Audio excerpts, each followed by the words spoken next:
Let me ask you a question. How long until the U.S. government is able to repay the national debt? If you answered never, then congratulations, you've been paying attention.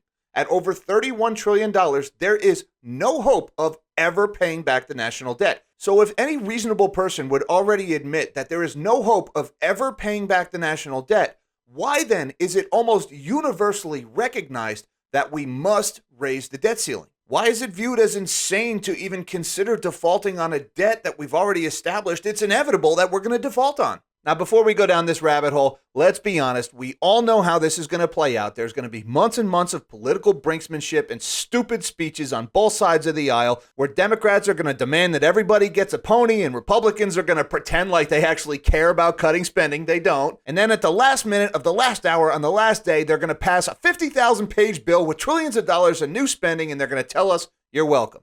That's how this ends every time. I have no reason to suspect this time will be different. Now, if you listen to politicians and the corporate press and bank CEOs and everyone and their brother, Janet Yellen, all of them, they'll all tell you it is insane to even ask this question, to even ponder the absurd possibility of the U.S. defaulting on its debt. But if we don't default on the debt and we have no hope of ever repaying the debt, then the debt must grow forever, on and on, without end. Heck, even this mint a coin nonsense is actually getting a little bit of mainstream consideration right now. And if you're not familiar, mint a coin, that's the idea that the U.S. Mint could actually make a $1 trillion platinum coin and then deposit it in the Treasury's general account, and presto, the government has $1 trillion to operate with. So if minting currency in Banana Republic denominations is on the table, then it's time to take a hard look at the other side of this. Maybe defaulting on the debt is the less crazy option here. Now, before you say, but Jack, maybe we should just raise taxes and the rich should pay their fair share. Keep in mind, total tax receipts for the United States federal government has risen virtually every single year of the country's existence. In 2022, the U.S. government took in $4.9 trillion in taxes, an all-time high. And yet, in that same year, they still added $1.4 trillion to the national debt. You could tax the wealthiest 1% of earners 100% of their income, and still we would be nowhere near a balanced budget. The United States does not have a tax problem. We have a spending problem. Now, I make no pretense about just how serious a default of the U.S. debt actually is. As a matter of fact, most of the people who would just mindlessly regurgitate some CNN talking point about how crazy it would be to default on the debt, they don't even understand how serious it is. This is a big deal. But it's not the examples that they cite why it's so crazy to default on the U.S. debt. For example, let's take a look at this document that the White House put out in 2021, the last time we went through this ridiculous mental exercise about the debt ceiling. Here they're talking about life after default. Down here in the second paragraph, they say a default would fundamentally hinder the federal government from serving the American people. Don't threaten me with a good time. But all kidding aside, this document goes on to list a lot of reasons why this would be very serious for a lot of families. Payments from the federal government that families rely on to make ends meet would be endangered. The basic functions of the federal government, including maintaining national defense, national parks. The document goes on to list all these things about Social Security and health coverage and all these entitlement programs, which are all legitimate reasons why this would be a very painful course of action. But none of those are reasons why it is crazy to consider a default on the U.S. debt. Government debt, made up of U.S. treasuries, is the bedrock of the financial system. Our financial system is debt-based, and debt requires collateral. And U.S. treasuries are the most common, most secure form of collateral that's in use today. It's referred to as pristine collateral. If pristine collateral is suddenly not so pristine anymore, it flips the whole financial system on its head. And if you want to know what that looks like, well, we got just a little taste of that back in 2008. You see, mortgage bonds or mortgage-backed securities used to be considered pristine collateral. And then all of a sudden, when people stopped paying their mortgages, suddenly that collateral wasn't pristine anymore. Nobody was willing to hold it. Nobody was willing to lend money against it. All of the credit froze up. Interest rates spiked overnight. Banks started to fail. And again, that's just a little taste of what happens when pristine collateral loses its safety. At this point, U.S. Treasuries actually collateralize way more debt than even mortgage-backed security did in 2008. So understand the U.S. government defaulting on its debt, it doesn't just mean needy families not getting their food stamps. While that is a serious issue, it also means widespread bank failures. It means you go to take your money out of the bank and it's gone. The FDIC does not have enough money to shore up all the banks in the country, and if Congress was unable to borrow more money and give it to the FDIC, then they wouldn't be able to either. This means under a government default, you could lose your checking account. You could lose your IRA. You could lose your 401k. You'd probably lose your job, which means you'd probably lose your house. Your pension's gone. Most ETFs would be wiped out. Stock market would plunge. So I'm not just willy-nilly advocating for some crazy policy here, folks. I understand under this scenario, I would probably lose 90 to 95% of my net worth. But the sad reality is, folks, maybe that's a better outcome for the average person. You notice I said the average person. I didn't say the super wealthy person, because for years now, we have just arbitrarily raised the debt ceiling. We've increased government spending. We've inflated the currency away to the point where the currency has lost more than 90% of its value in the last 100 years. So what happens if we just continue down the path that we're on? It might be every bit as bad as the default. It might actually be worse. You think life got hard for the average person in 2022? Where at its peak we had 9.1% year-over-year inflation?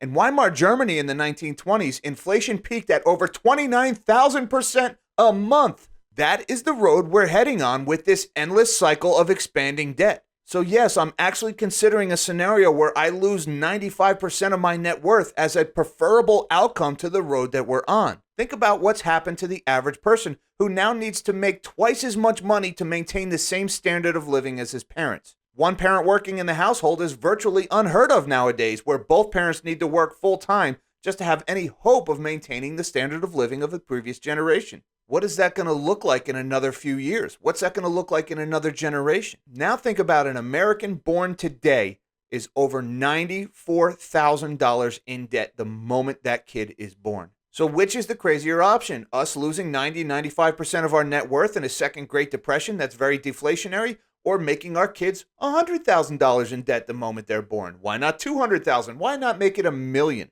Our outright refusal to deal with this problem that is of our own making, we the baby boomers, we the Gen Xers, we the millennials, is sentencing future generations to financial slavery. So you can sit there and tell me I'm crazy for saying we should bear the burden of this, but the alternative is to keep kicking the can down the road and to sentence future generations to pay off our standard of living at their own expense. That sounds like the crazier option to me. Now let's also consider the people who are telling us how crazy it would be to even consider a default on the U.S. debt as an option. You know, the same people who are gathered in Switzerland right now talking about how we all need to ride bicycles and eat bugs. Yeah, them.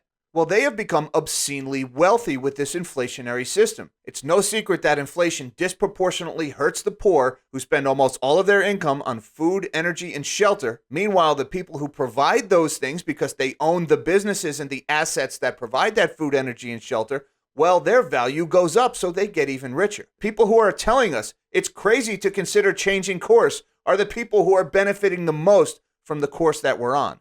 They're also lying to us and telling us that a default on the government debt would be unprecedented. Let's take this quote from Jamie Dimon just today on CNBC. We should never question the creditworthiness of the United States government. That is sacrosanct. It should never happen.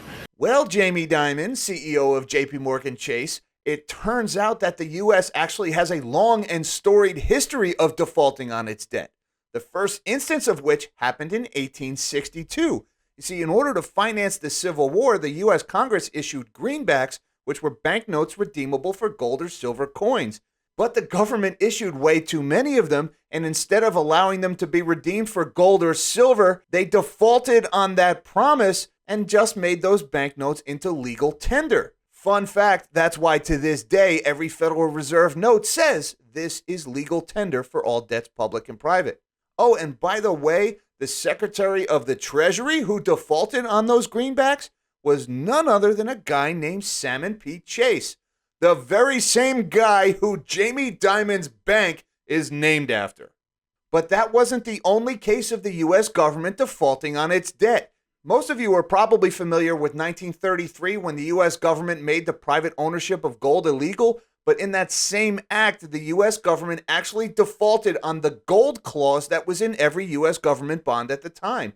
The U.S. government had promised that their bonds were redeemable for gold. They defaulted on that promise. The same thing happened in 1968 when the U.S. government defaulted on silver certificates, and the same thing happened in 1971 when Richard Nixon defaulted on the Bretton Woods Agreement when he closed the gold window and the U.S. dollar was no longer backed by gold. The U.S. government has a long history of defaulting on its debt, and you'd think Jamie Dimon would know this because his bank is named after the guy who started it in the first place.